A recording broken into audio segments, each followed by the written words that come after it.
안녕하세요. 반갑습니다. 오복음TV와 함께하는 복음으로 보는 성경 예레미야 21장입니다.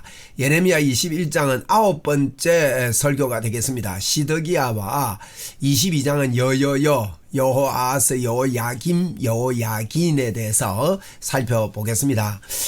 우리 시드기야 이야기인데요. 20장에 보면 이제 그 바스훌에 의해서 예레미야가 갇히게 되고 매를 맞게 되고 이렇게 되지 않습니까? 21장 1절에도 바스훌이 나옵니다. 보면 여호와께로부터 예레미야에게 말씀이 임하니라. 시드기야 왕 말기야의 아들 바수훌과, 이게 바수훌이 나오잖아요. 바수훌과 제사장 마세야의 아들 서바냐를 예레미야에게 보냈습니다.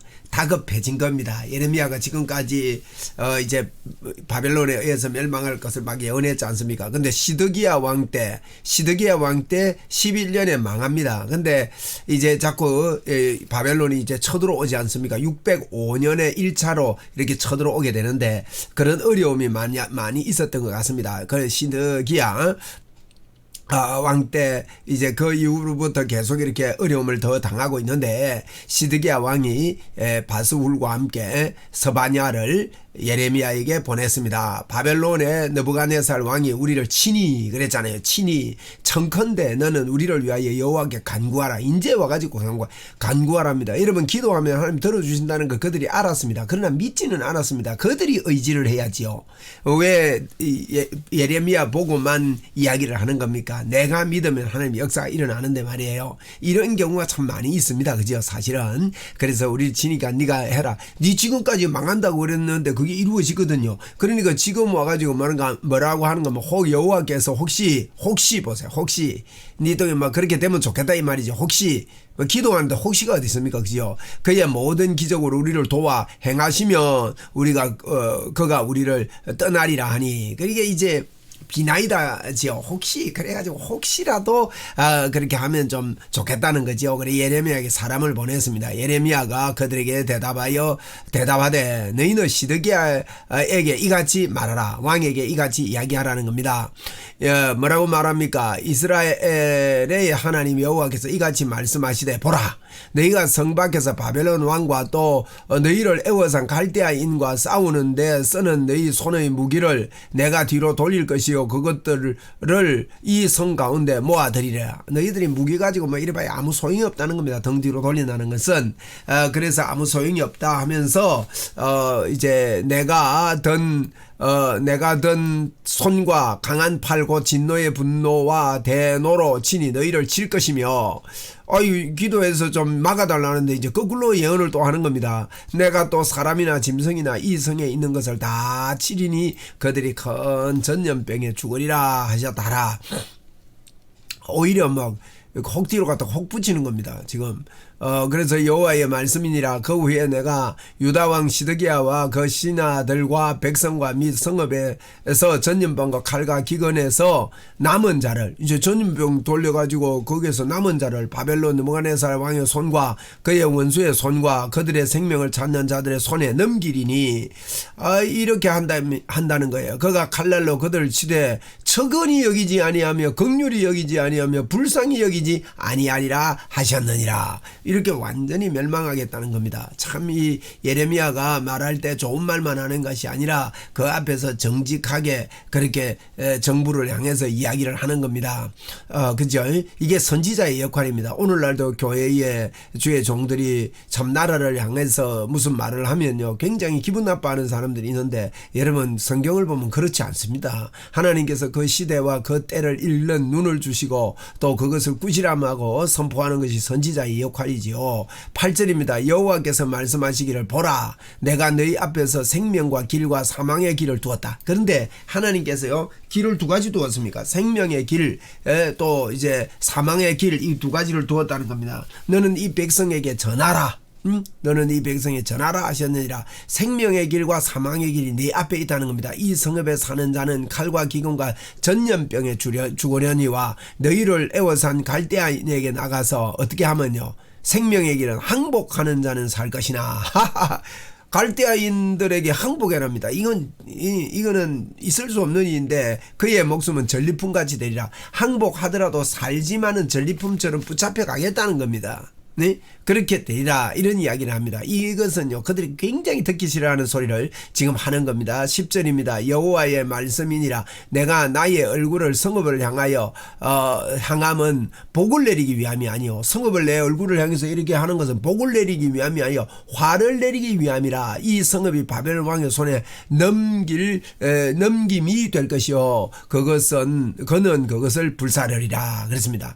이제 넘김이 될 것이라고 말했습니다. 아까 여기 보니까 항복하는 자 살 것이라 그랬죠. 이 항복에 대해서 제가 나중에 한 번 더 설명을 드릴 테니까 좀 기억을 해 놓으십시오. 그래서 이제 이들이 넘길 것이다 이렇게 불사리리라 했습니다. 또 유다왕 집에 대한 여호와의 말씀이니라. 유다왕의 집에 대해서 뭐라고 합니까? 여호와께서 이같이 말씀하시니라. 유다의 집이여 너는 아침마다 정의롭게 판결하여 당한 자를 압박자의 손에서 건지라. 이 탈취하지 말라는 거예요. 자꾸 이게 탈취하고 왕들이 막 자기들만 배를 비울리고 정권 잡은 자들이 그렇게 하고 그렇게 하지 말라는 겁니다. 하나님 싫어합니다. 그리하지 아니하면요 너희 악행 때문에 내 분노가 불같이 일어나 사르니 능히 끌 자가 없다. 그리하지 아니하면 그렇게 된다. 이런 이야기를 하죠. 13절입니다. 여호와의 말씀이니라. 골짜기와 평원 바위의 주민을 보라. 너희가 말하기를 누가 내려와서 우리를 치리요 누가 우리의 거처에 들어오리요 하거니와 나는 네 대적이니라. 아이 누가 우리를 감히 건드리겠냐. 뭐 예루살렘 성에 조그마한 성에 숨어가지고 막 그래서 하도 하나님이 대적이 되겠다 이 이야기를 합니다. 그러면서요 내가 너의 행위대로 너희를 멸할 것이요 내가 또 숲풀에 불을로와 그 주위를 사르리라. 여호와의 말씀이니라. 숲풀 불로와 그 주위 사르면 다 타버린답니까? 이처럼 이제 시드기야가요 사람들을 보내가지고 예레미야 보고 너가 청하건대 여호와께 간구하라 그러는데 그들이 원하는 방향에 좋은 말을 하는 게 아니라 오히려 망합니다. 항복하면 살 것입니다. 이 이야기를 하는 겁니다. 그리고 사망과 이걸 생명의 길을 너에게 두었다. 그리고 항복하는 자는 살 것이나 그랬거든요. 항복하면 산다. 이 말은요 바벨론에 의해서 포로를 잡혀갑니다. 우리의 힘으로는 그걸 감당할 수 없다는 겁니다. 그래서 포로로 잡혀가면 너희들이 어쩔 수 없는 자임을 알고 항복해라는 겁니다. 그러면 전리품같이 되리라 그랬거든요. 완전히 사단의 밥이죠. 사단의 종이죠. 그렇게 항복하고 나는 사단의 종입니다. 주여 용서없어서 이럴 때 바벨론에 항복할 때 어떤 일이 일어나느냐. 참 놀라운 일이거든요. 이제 22장에서 우리가 좀 살필 건데 여호아하스 여호야긴이 나옵니다. 그런데 이 항복하는 자는 살 것이라는 것은요 여호야긴을 두고 한 이야기라고 볼 수 있거든요. 여호야긴은 여호야긴이라고 외우세요. 여호야긴은 바벨론의 포로로 잡혀가는데 길게 살았습니다. 그래서 긴입니다. 그가 이제 여고야라는 이름을 붙였거든요. 그에게. 그는 예수님의 족보에 들어가는 예수님의 조상이 됩니다. 시드기 요시야의 아들입니다. 여야긴이 요시야의 참 형제입니다.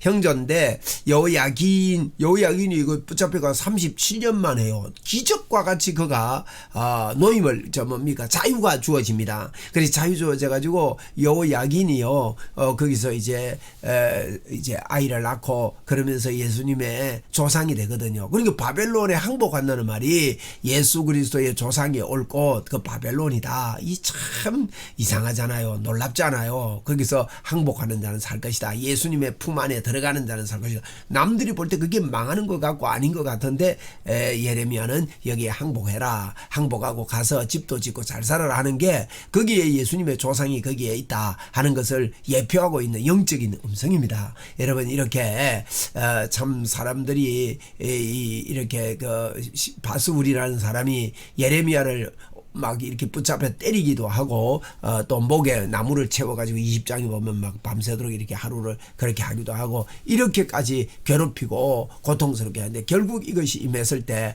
예레미야에게 오히려 간구해달라, 여호와께 간구해달라 이렇게 기도를 요청을 해옵니다.